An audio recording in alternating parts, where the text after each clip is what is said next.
In this chapter, we learn about the Prebisch-Singer theory in detail. The hypothesis developed by Rolf Prebisch and Hans Singer is considered as a major part of the dependency theory developed, which supports the argument that resources flow from underdeveloped to developed countries at the expense of the former. The idea of import substitution industrialization (ISI) is also based on the ground of this theory. After studying this module, you shall be able to first know how terms of trade change over time with respect to agriculture and manufactured goods. Second, learn the explanations behind changing terms of trade. Third, identify the gains from trade. Fourth, analyze the evidence which supports and disregards the theory. First, we shall understand what the theory states. In economics, the Prebisch-Singer hypothesis, also called as the Prebisch-Singer thesis, argues that the price of primary commodities declines relative to the price of manufactured goods over the long term, which causes the terms of trade of primary product-based economies to deteriorate. As of 2013, recent statistical studies have given modern support for the idea. The idea was initially developed by Hans Singer in 1948-49 and expanded by Rolf Prebisch shortly thereafter. Since that time, it has served a major pillar of dependency theory and policies such as import substitution industrialization (ISI). A common explanation for this supposed phenomenon is that manufactured goods have a greater income elasticity of demand than primary products, especially food. Therefore, as income rises, the demand for manufactured goods increases more rapidly than the demand for primary products. In addition, primary products have a low price elasticity of demand. So, a decline in their prices tends to reduce revenue rather than increase it. This theory implies that the very structure of the global market is responsible for the persistent inequality within the world system.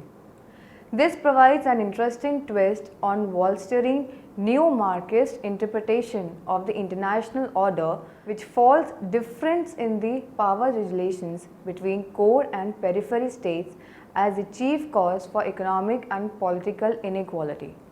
However, the Singer-Prebisch thesis also works with different bargaining positions of labor in developed and developing countries.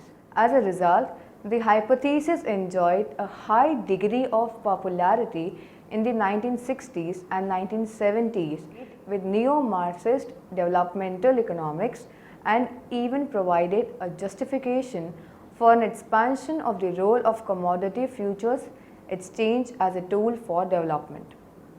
Singer and Prebisch noticed a similar statistical pattern in long-run historical data on relative prices.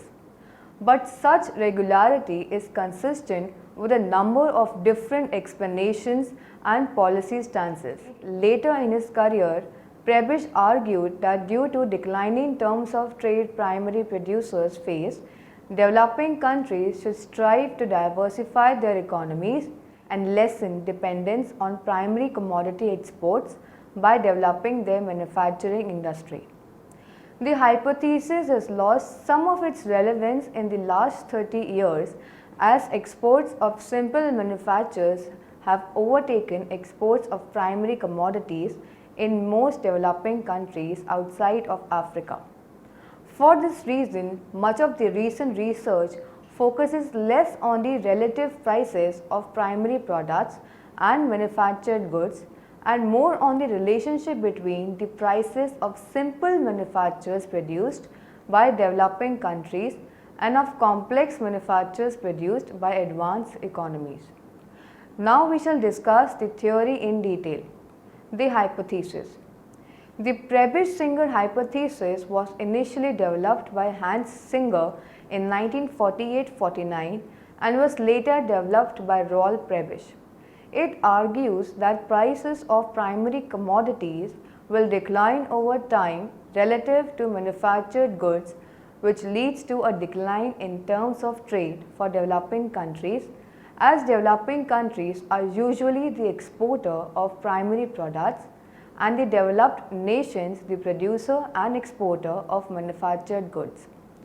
However, through this relationship, Prebisch and Singer focused on the rising per capita income gap between the developing and developed world arising due to the international trade. According to them, due to this static specialization in the production of primary commodities, developing world has been excluded from enjoying the fruits of technological progress mainly found in the industrial nations. They argued this on the basis of three facts. First, developing countries specialize in the production and export of primary commodities, and industrialized countries specializes in production of manufactures. Second, technical progress is mainly concentrated in industries. Third, terms of trade of primary goods relative to manufactured goods has declined since 19th century. Due to these facts, developing countries has failed to benefit from the technical progress and have suffered from the decline in terms of trade. Moving on to the classical school of thought. The classical economists, however, had an exactly opposite approach to what conceived by Prebisch and Singer. They thought that primary products will over time experience a rise in terms of trade relative to manufactured. They based their argument on the basis that diminishing returns operate in primary products, production and manufacturers experience increasing returns. Also, the technical progress in manufacturers will exceed that of primary products, and hence supply of manufacturers will grow faster than the supply of primary commodities. Also, primary products in producing countries need not industrialize, as trade will increase the price of exports of primary products relative to the price of imports of manufactured goods. This can be better explained with the help of a diagram. The vertical axis shows the relative price of primary products in terms of manufactured products, and the horizontal axis shows the relative quantity, the quantity of primary products divided by the quantity of manufactured goods. The supply and demand curves intersection show the world equilibrium at point E. As technical progress in manufactured goods exceed that of primary goods, the relative supply of manufacture increases while the relative supply of primary products decline.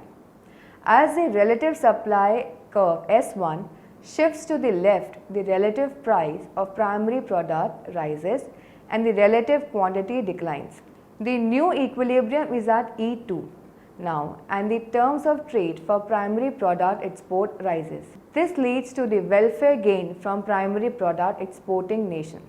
However, according to Prebisch and Singer, this doesn't work. The terms of trade for primary product relative to manufacturers actually declines. The reason for the same is explained in the next section. Next, we discuss the evolution of the theory. According to Prebisch and Singer, mechanism doesn't work. The relative price of primary goods actually fall, and this has been empirically seen in the case of United Kingdom from 1876 to 1947. This was shown by Hans Singer, then working in the United Nations Department of Economic Affairs in New York City, in his paper titled Post-War Price Relations Between Underdeveloped and Industrialized Countries. Its subsequent follow-up by the United Nations in 1949 led actually to the origin of the Prebisch-Singer hypothesis and the related debate. It was observed in these reports that during the 60 years preceding 1938, primary product prices had fallen relative to prices of manufacturers. Now we discuss the various explanations of Prebisch-Singer hypothesis. Explanation by Prebisch, supply side argument. According to Prebisch, labor unions work well in industrialized nations and are weak in developing nations. Hence, workers are able to extract higher wages in industrial nations as compared to primary product producing nations. This decline in the cost increases the relative supply of primary products, shifting the relative supply curve to the right, and the relative price decreases, leading to a decline in terms of trade. Explanation by Singer, demand side argument. Singer's argument is based on income and price elasticities. It is usually observed that primary products have low income elasticities. So, as and when income rises, the demand for primary commodities decline rapidly than the demand for manufactured goods, leading to a decline in the relative price of primary goods. This would lead to a leftward shift in the relative demand curve, leading to a worsening of the terms of trade for developing nations. Both Prebisch and Singer advocated that developing countries should industrialize. Moving on to the empirical evidence, the Prebisch-Singer hypothesis has generated much debate. It has been criticized by the academicians such as Jacob Wiener 1953, R. E. Baldwin 1955, G. M. Mayer 1958, G. Heberler 1961, R. E. 1963, Harry Johnson 1967, Paul Baroch 1975, Ronald Finlay 1981, and hence discarded the hypothesis. It is criticized on the grounds that if it will be reasonable to treat the relative price of goods equivalent to the terms of trade. Developing countries do not export only primary goods, and developed countries do not only specialize in manufactured goods. So, commodity prices cannot be treated as synonymous to terms of trade. The fact that industrialized countries do not export only manufactures was addressed early by Mayer and Baldwin 1957, who pointed out the many primary commodities like wheat, beef, wool, cotton and sugar are heavily exported by industrialized countries. Indeed, Dykosva and Scandizo note that the developing countries' share of agricultural primary commodities was only 30% in 1983, down from 40% in 1955. Yet, Sperous 1980 argues that this fact is immaterial because the same trends that are observed in the broad index of primary commodity prices are found in the narrower index that includes only developing country products.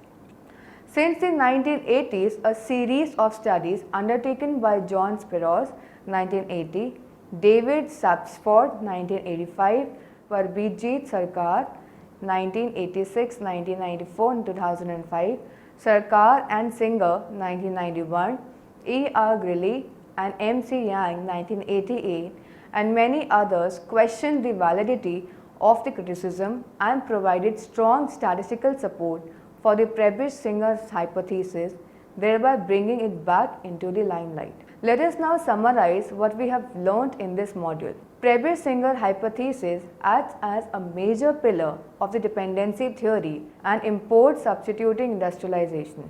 The hypothesis argues that the prices of primary commodities will decline over time relative to the manufactured goods, which leads to a decline in terms of trade for developing countries.